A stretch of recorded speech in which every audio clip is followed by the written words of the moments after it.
Think your new PlayStation 5 was a big investment for you? Well, it might be an even bigger loss for Sony. It sounds wild, doesn't it?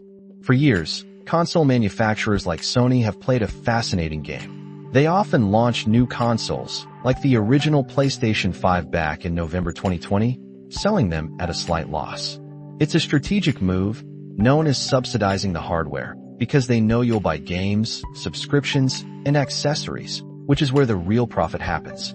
Sony openly admitted this, even pointing out that just a few game sales per console would balance the books. And they were right. By the summer of 2021, the PS5 disc version had turned the corner, becoming profitable, with the digital edition following suit shortly after. Everything looked good. But hold on a minute. A prominent insider, a reliable source for hardware insights named Kepler, just dropped a bombshell. He claims Sony is once again subsidizing its standard PlayStation 5 and the more recent Slim models. Yes, you heard that correctly.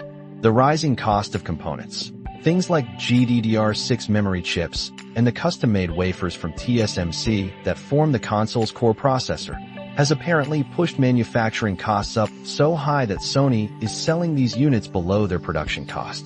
It's like your favorite coffee shop suddenly having to pay more for beans and milk than they charge you for your latte.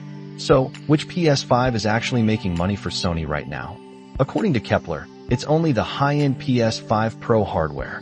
When you look at its €799 price tag compared to the €499 for the standard digital edition or €549 for the disc version, that starts to make a lot more sense, doesn't it? This isn't just about Sony, though. This situation highlights a much bigger shift happening across the entire tech industry. For decades, we grew accustomed to consumer electronics, especially consoles, getting cheaper throughout their life cycle. But the PS5 and Xbox Series X were actually the first consoles to see their prices increase after launch. Experts are now saying that the era of relatively inexpensive electronics is simply over. You should prepare yourself for console prices to remain stable or even climb higher in the coming years, instead of dropping. Market researchers believe this trend will significantly impact upcoming hardware, like the PlayStation 6 or the next Xbox generation. Remember when Kepler suggested the next Xbox could cost up to $1,000?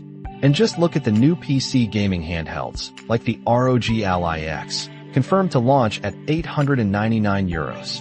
This isn't just a blip, it's a new economic reality for our beloved tech. So, what does this mean for us, the gamers? Are we entering an era where console gaming, once a relatively affordable escape, transforms into a true premium experience? It's a question worth pondering. Share your thoughts with us, and make sure you subscribe so you don't miss our next deep dive into the world of tech.